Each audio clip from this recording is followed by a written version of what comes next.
A gente começou semana passada em Reis, né? Mas algumas coisas são necessárias a gente passar por elas, né? Segundo Samuel, capítulo 6, versículo 1 a 15. Se você encontrou, peço que você fique de pé nesse momento, para a gente ler a palavra do Senhor. E o texto nos diz o seguinte: de novo, Davi reuniu os melhores guerreiros de Israel, 30.000 ao todo. Ele e todos os que acompanhavam partiram para Baalá, em Judá, para buscar a arca de Deus, a arca sobre a qual é invocado o nome do Senhor dos Exércitos, que tem o seu trono entre os querubins acima dela. Puseram a arca de Deus num carroção novo e a levaram da casa de Abinadab, na colina Uzá, e Aiô, filhos de Abinadab, conduziram o carroção com a arca de Deus. Aiô andava na frente dela. Davi e todos os israelitas iam cantando e dançando perante o Senhor ao som de todo tipo de instrumentos de pinho, harpas, liras, tamborins, chocalhos e símbolos. Quando chegaram à eira de Nacon, Uzá esticou o braço e segurou a arca de Deus, porque os bois haviam tropeçado. A ira do Senhor acendeu-se contra Uzá por seu ato de irreverência. Por isso, Deus o feriu, e ele morreu ali mesmo, ao lado da arca de Deus. Davi ficou contrariado, porque o Senhor, em sua ira, havia fulminado Uzá. Até hoje, aquele lugar é chamado Pérez Uzá. Naquele dia, Davi teve medo do Senhor e se perguntou: como vou conseguir levar a arca do Senhor? Por isso, ele desistiu de levar a arca do Senhor para a cidade de Davi. Em vez disso, levou-a para a cidade de Obed-Edom de Gate. A arca do Senhor ficou na casa dele por 3 meses. O Senhor o abençoou e a toda a sua família. E disseram ao rei Davi: o Senhor tem abençoado a família de Obed-Edom e tudo o que ele possui por causa da arca de Deus. Então Davi, com grande festa, foi à casa de Obed-Edom e ordenou que levassem a arca de Deus para a cidade de Davi. Quando os que carregavam a arca do Senhor davam 6 passos, ele sacrificava um boi e um novilho gordo. Davi, vestindo o colete sacerdotal de linho, foi dançando com todas as suas forças perante o Senhor, enquanto ele e todos os israelitas levavam a arca do Senhor ao som de gritos de alegria e de trombetas. Amém. Vamos orar. Senhor, nós pedimos nesse momento que o Senhor fale aos nossos corações, às nossas mentes, através do Teu Espírito Santo. Ilumina o nosso entendimento, para que a gente entenda qual é a boa, perfeita e agradável vontade de Deus para as nossas vidas. Nós oramos assim, no nome de Jesus. Amém e amém. Os irmãos podem se sentar. Queridos, a gente tem acompanhado a história do povo de Israel nesse momento, né, na nossa leitura bíblica devocional, e a gente está hoje estudando o período dos reis, né, o período dos reis, que foi um período posterior ao período dos juízes de Israel. Como a gente se lembra bem na nossa leitura, o povo de Israel, assim que ele entrou na Terra Prometida, aquela primeira geração, ela foi muito boa, ela foi temente ao Senhor. Mas conforme aqueles líderes morreram, inclusive Josué, o tempo foi se passando e cada vez mais aquelas pessoas se afastaram de Deus. O conhecimento de Deus ficou cada vez mais raro em Israel, a ponto das pessoas voltarem a determinados tipos de prática e até mesmo um desconhecimento de Deus, no qual Israel já havia ultrapassado. Ele já havia conhecido o Senhor, mas voltou, deu, digamos assim, passos atrás para o conhecimento de Deus. Isso foi acontecendo, queridos, até que chegou o profeta Samuel. E o profeta Samuel, ele veio exatamente numa crise grande de Israel, quando os israelitas, que já estavam se utilizando da arca de Deus e daquilo que Deus havia revelado através das escrituras, da sua lei, eles estavam se utilizando disso de uma maneira mística. E quando Israel estava sendo oprimido pelos filisteus, os filhos de Eli resolveram levar a arca do Senhor para o fronte de batalha. Mas não era por uma questão de que eles temiam a Deus, porque a Bíblia deixa muito claro que nem Eli e principalmente os seus filhos, eles não eram tementes a Deus.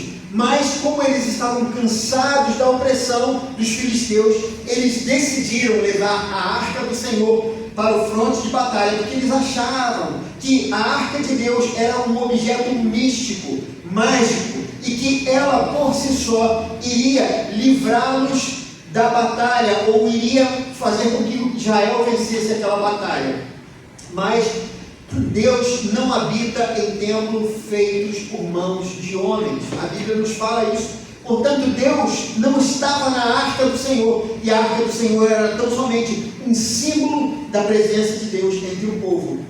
E inesperadamente, Israel perdeu a batalha, Ofni e Finéias foram mortos, e a arca de Deus, ela foi conquistada pelo povo filisteu, que sim, tinha um grande apreço pelo Deus que havia retirado a nação dos seus inimigos do Egito de maneira poderosa. E eles levaram a arca até a cidade, uma das cidades deles, dos filisteus, e lá eles começaram a ter uma série de problemas. E eles viram que a arca de Deus não podia ficar ali, não era uma coisa que eles podiam dominar como seus próprios deuses, aquilo tinha vontade própria. A arca de Deus não estava sujeita a quem a dominasse. E eles colocaram aquela arca num carroção novo, porque eles não tinham conhecimento de como a arca deveria ser transportada. Então eles arrumaram um boi, colocaram numa carroça nova e deixaram aquela arca ir embora. E os bois a conduziram até uma cidade de Israel. E lá a arca ficou nesse período todo. Muito bem, queridos, Saul veio, foi o primeiro rei de Israel, porque o sistema de juízes já estava completamente falido. O que acontece com Saul é que ele sabia que as vitórias só viriam se eles se rendessem a Deus, se eles obedecessem ao Senhor, se eles prestassem culto a Deus. No entanto, Saul nunca teve uma relação profunda com Deus. Na verdade, a relação de Saul não era diferente dos seus antecessores, dos juízes de Israel. O que ele queria era apenas ser vencedor das batalhas. Ele apenas queria a arca de Deus para a sua vitória. Mas ele não queria o Deus que abençoava o povo de Israel. Isso ele tentava terceirizar para Samuel. Mas, como a gente viu nos textos das Escrituras, Saul ele foi rejeitado por Deus por conta desse coração obsessivo que ele tinha e desse não temor a Deus. E Deus colocou uma outra pessoa. E essa pessoa escolhida, e ela não era segundo o coração das pessoas, porque ele era novinho, porque ele não era de um porte que dava medo nas pessoas, não era grande como Saul, por exemplo, mas ele era uma pessoa mais, digamos assim, com uma forma física, não queridos, mas com uma constituição física menos poderosa, menos forte, seja lá o que você queira falar. Ele era um fracote, digamos assim, fisicamente. Mas ele foi a pessoa escolhida por Deus, uma pessoa de extrema habilidade e capacidade. Um homem que revolucionou a nação de Israel. Se seu filho Salomão conseguiu ser o rei de paz, foi porque Davi foi um homem de guerra e ele conseguiu resolver os problemas da fronteira de Israel. E ele era uma pessoa temente a Deus. Ele, por exemplo, ele não subiu ao trono porque matou. E ele teve duas chances de fazer isso. O seu algoz, que era Saul, pelo contrário, ele entendia que Saul era o homem que foi ungido por Deus para aquele lugar, para ser rei de Israel. Portanto, ele, por temor a Deus, ele, com duas oportunidades, ele não fez nada contra Saul. Queridos, e quando ele veio assumir o reino, aquele homem estava com as mãos limpas. Isso é algo especial, porque Israel agora conseguia ter um rei que temia ao Senhor, diferente de Saul, diferente dos juízes de Israel. Ele de fato se relacionava com Deus. Ele não tinha um coração que era vaidoso ou achava que de alguma maneira ele era a pessoa que faria qualquer coisa pela nação de Israel, mas ele entendia que Deus o colocou naquela posição e Deus estava conduzindo o seu governo naquele momento, naquela história específica de Israel. Queridos, o que nós vemos agora é que aquela arca do Senhor, e aqui a gente entra na nossa leitura, que estava numa cidade que havia deixado por Saul em alguma cidade lá do povo de Israel, ela não havia tirado de lá, porque Saul não tinha o interesse de mover aquele objeto tão importante para a história de Israel. Naquele momento, Davi entendeu que a arca deveria ser levada para um lugar que ele acabava de conquistar, e o nome do lugar era Jerusalém. Ele faria daquela cidade a capital do povo de Israel, e ele queria que a arca do Senhor, aquela que representava a presença de Deus, fosse levada para a capital, simbolizando que Deus era o centro da nação de Israel. Mas, queridos, uma coisa aconteceu que Davi ele não estava esperando. De repente, cheio das boas intenções, ele coloca a arca do Senhor e ele tenta conduzir a arca para Jerusalém. Mas algo inesperado aconteceu, que foi a morte de Uzá. Uzá estava cheio das boas intenções. Vendo que a arca havia tropeçado, ele coloca a mão, impedindo que aquela arca caísse no chão. Mas isso ele não poderia fazer. Só um levita poderia colocar a mão naquele objeto sagrado. E de repente ele é fulminado no lugar onde ele estava. Queridos, Davi, ele fica contrariado. Mas como assim?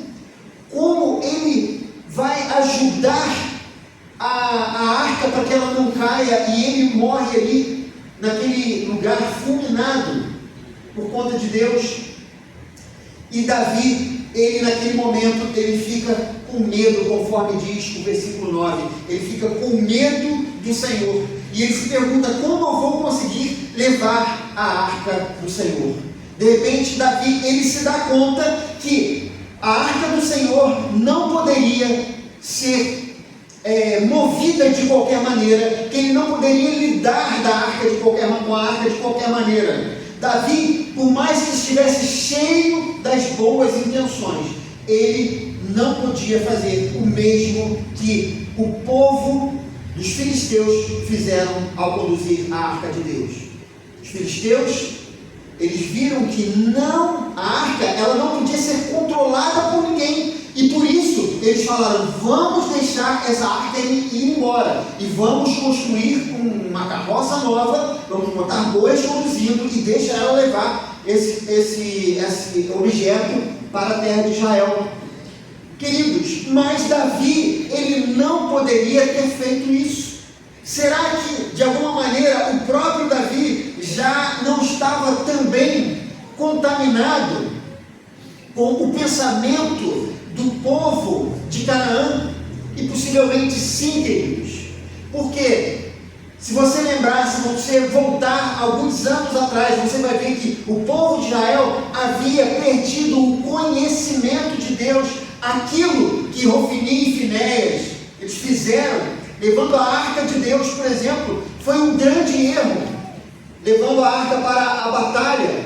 Depois, queridos, a arca ficou na terra dos filisteus e ela voltou para o povo de Israel de uma maneira que não era adequada. Deus já havia dado as suas leis, já havia dado toda a norma para o povo de Israel. Davi, ele não podia se dar ao direito de fazer aquilo que ele queria. No entanto, Deus estava presente. Deus estava controlando todas as coisas.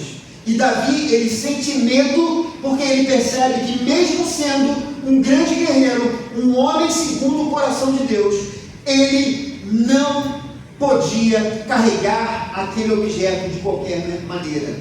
Ele era, sim, um homem segundo o coração de Deus, mas isso não lhe dava, queridos,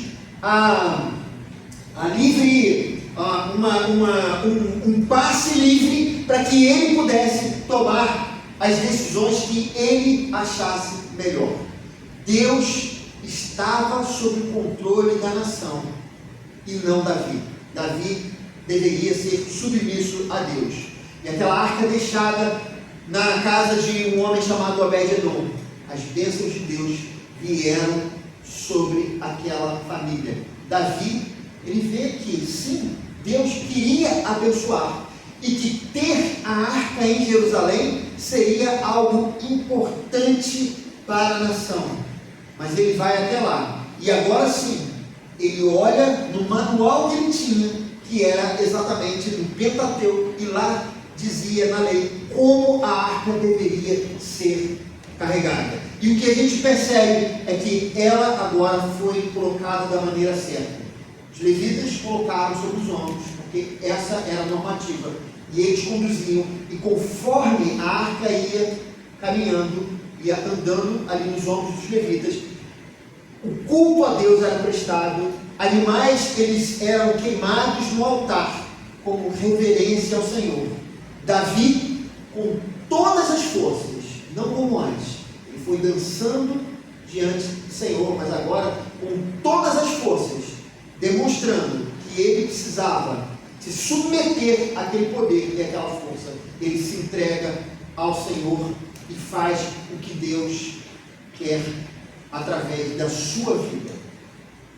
Queridos, eu queria falar algumas coisas importantes que muitas vezes nós não sabemos a respeito de Deus, e que também Davi ele não conhecia a respeito de Deus. E a primeira coisa importante é que boas intenções, elas não movem o coração de Deus. Veja o versículo 6 e 7. Quando chegaram à ilha de Nacon, Uzá esticou o braço e segurou a arca de Deus, porque os bois haviam tropeçado. A ira de Deus acendeu-se contra Uzá por seu ato de irreverência. Por isso, Deus o feriu e ele morreu ali mesmo ao lado da arca de Deus. Queridos, Deus, ele não pode ser manipulado. Davi, ele pensou, eu vou colocar os meus melhores homens, aqueles homens vitoriosos de batalha. Eles não eram qualquer tipo de soldado, mas eles eram, digamos, queridos, da elite mundial daquela época. E aqueles homens foram responsáveis por conduzir a arca do Senhor. Ele coloca uma pessoa à frente e o pobre coitado do Uzá atrás. E de maneira equivocada, ele foi conduzindo a arca de Deus até que aquela arca, ela, como balanço, ela vai cair e Uzá é fulminado. Queridos, não adiantavam os melhores homens, não adiantava um carro novo. O que acontece, queridos? Ele mesmo, ele ia à frente e reconhecia que o rei, o verdadeiro rei de Israel, era o Senhor e não ele, mas isso não fazia com que Davi tivesse um salvo-conduto para conduzir a arca do Senhor de qualquer forma. Queridos, Deus não tem jamais teve filhos diferenciados. Isso é uma questão importante para a gente entender. A gente vê hoje a questão dos clientes VIP, né? É tão comum. Você tem um cartão de crédito, alguma coisa, né? Você vai numa sala especial, ganha desconto, é tratado, né? O pessoal te chama de senhor e tudo mais, porque você tem uma conta, às vezes, num banco, né? E aquela conta, ela é uma conta muito alta, né? Então, pessoas que trabalham no banco sabem disso, né? Quando você tem uma conta muito alta, você é tratado de maneira especial. A questão é que não existe isso diante de Deus. Davi, ele não seria um cliente VIP para Deus, ele não era um cliente VIP. Pelo contrário, ele deveria ser o primeiro exemplo da nação de Israel. E se todos os demais, os anteriores, ou rei, ou juízes, não obedeceram, Davi, ele seria muito mais cobrado pelo Senhor. Talvez, queridos, Davi achasse que Deus fosse um povo cananeu, que fazendo alguma coisa por Deus, como era comum naquela época, que Deus aceitaria os seus termos. Mas Deus não estava aceitando os seus termos. A maneira de transportar estava errada. Queridos, eu me lembro de um camarada que certa vez ele passou por teve uma experiência ruim. Ele se apropriou de uma coisa que não deveria se apropriar. E a primeira questão, quando ele foi abordado sobre aquilo, quando foram confrontá-lo sobre aquela questão, ele disse que entregou grande parte do que ele havia tomado para as missões, para o campo missionário. Queridos, isso é uma questão que Deus certamente não tem nada a ver com Deus.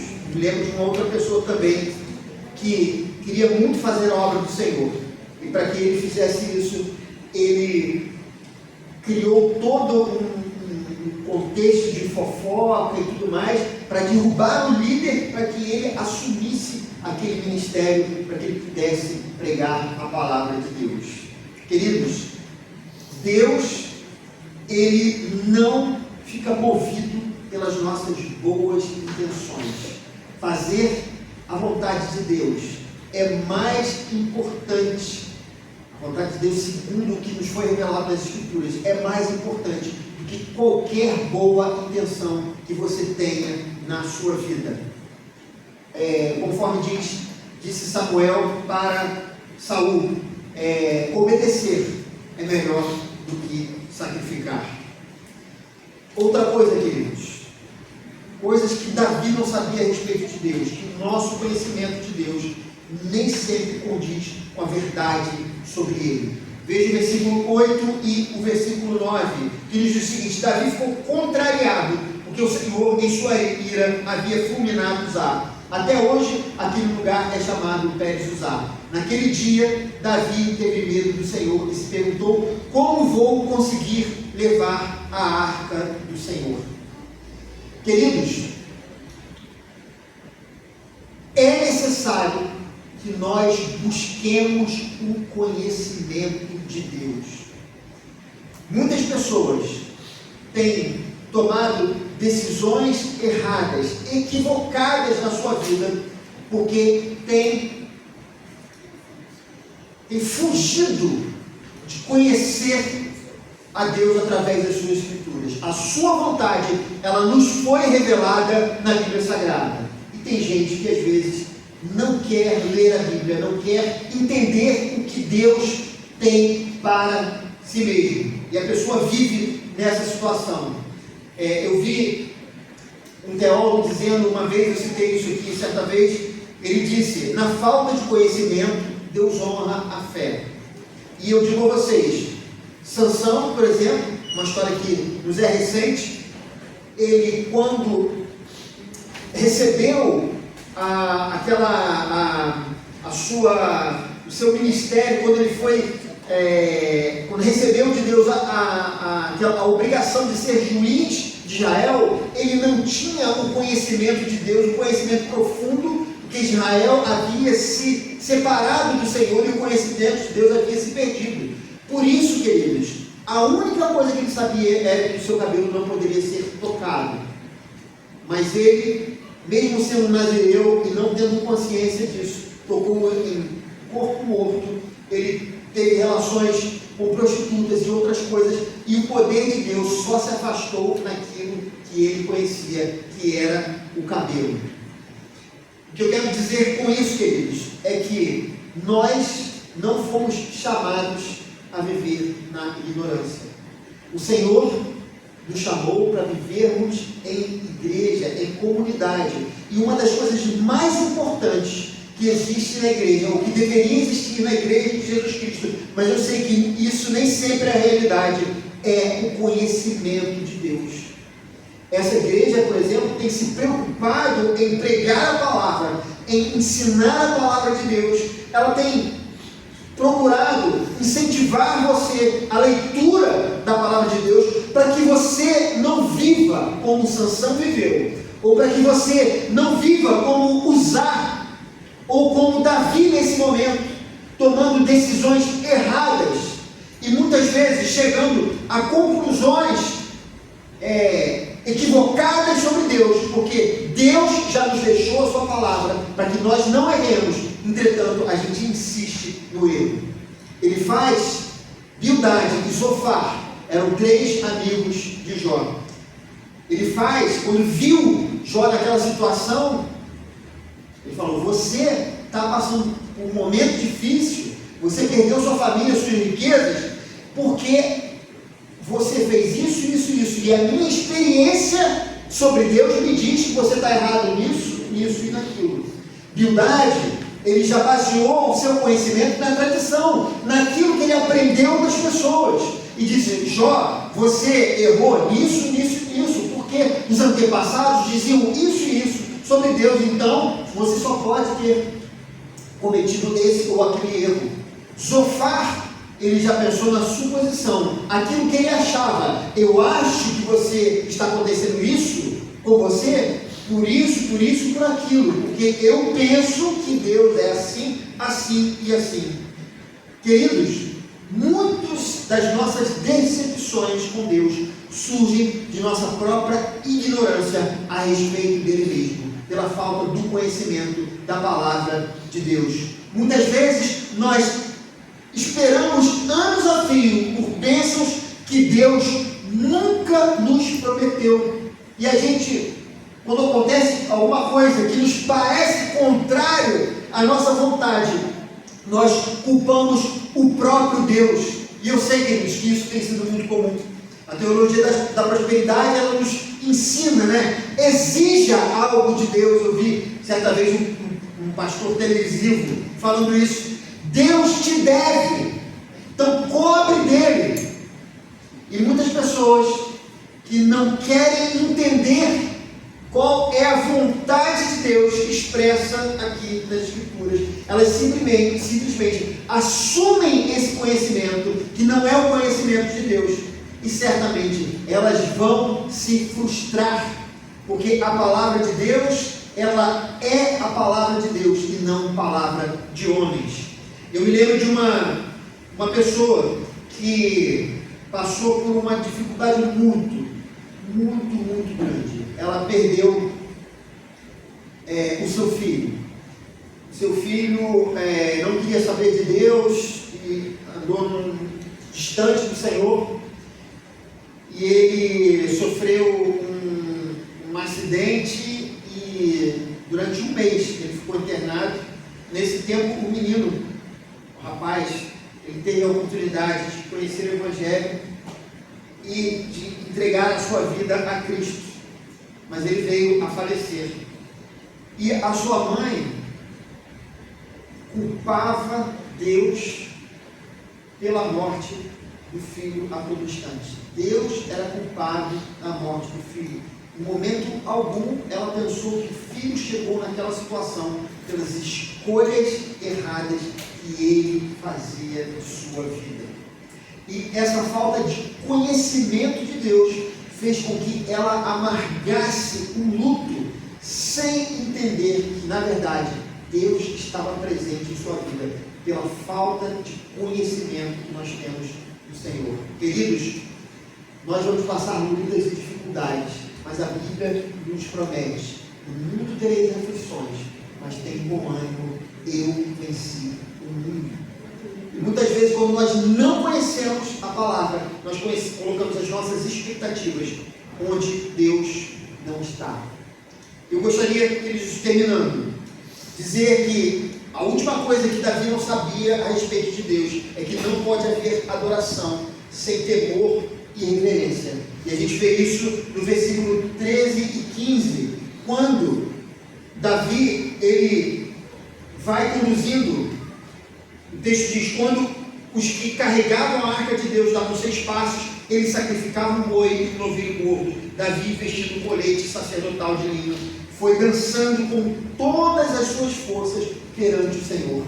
Alguma coisa havia mudado desde o momento em que aquele impacto aconteceu, quando Uzá foi levado diante dos seus próprios olhos. Davi, ele se tornou reverente. Ele sabia que o fato dele ser rei não impedia ou não lhe dava a liberdade de se portar de qualquer maneira diante de Deus. E por isso, os sacrifícios, enquanto os levitas carregavam a arca do Senhor, eram feitos a cada 6 passos. E por isso, Davi dançava, mas agora com todas as suas forças diante do Senhor. Queridos, isso nos ensina que Deus deve ser reverenciado em todas as nossas atitudes. Nós precisamos nos lembrar que Deus está presente em todos os instantes de nossa vida. E não adianta acharmos que o único lugar para reverenciá-lo é a igreja. Às vezes a gente tem uma ideia dessa, que Deus, ele não está atuando nas nossas vidas, que Deus está somente no templo. Talvez, queridos, Davi tivesse essa ideia, que o que ele estava fazendo não era apenas transportar a arca para o templo do Senhor, mas Deus estava presente ali naquele lugar, não através da arca, mas a arca era uma representação da presença de Deus, e o rei de Israel deveria ser reverente ao verdadeiro rei da nação. Queridos, será que eu tenho reverenciado a Deus em todas as coisas que eu faço? Na minha família, no meu trabalho, na escola? Será que com todas as forças, com a inteireza do meu coração, eu tenho prestado um culto a Deus conforme Ele nos revelou na sua palavra? Queridos, qualquer serviço cristão precisa ser feito dessa maneira. Colossenses capítulo 3, versículo 23 e 24 nos diz: tudo o que fizerem, façam de todo o coração, como para o Senhor e não para os homens, sabendo que receberão do Senhor a recompensa da herança. É a Cristo, o Senhor, que vocês estão servindo. Jesus Cristo, Ele está presente em nossas vidas em todo momento. Não ache você que Ele se agrada do seu culto aqui e que você não tem nada a ver com Ele do lado de fora. Isso não é verdade. Esse mesmo Espírito, essa mesma reverência que tomou o rei Davi diante de Deus, deve também tomar as nossas vidas. O Espírito Santo, ele habita em nós. Nós somos templo do Espírito Santo.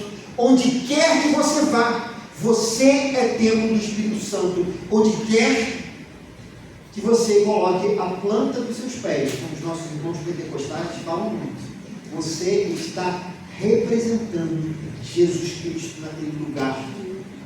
Você está servindo ao Senhor. Você está fazendo tudo em nome do Senhor, como se fosse uma procuração.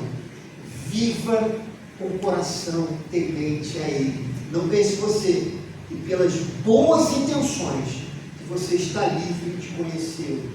Não é assim. A Bíblia foi nos dada para que esse conhecimento do Senhor nos fizesse entender a sua grandeza, a sua santidade e como eu preciso me portar diante dele. E essa mesma escritura me disse que esse Deus é um Pai amoroso e misericordioso. Então, desfrute do conhecimento de Deus, desfrute do amor e do carinho do Pai. Não viva como aqueles que vão vivendo sem ter o conhecimento, acertam e erram, mas não têm a profundidade no relacionamento. O Senhor nos chama a ter um relacionamento profundo de amizade com Ele. Eu convido você agora para você orar comigo, chamo os irmãos.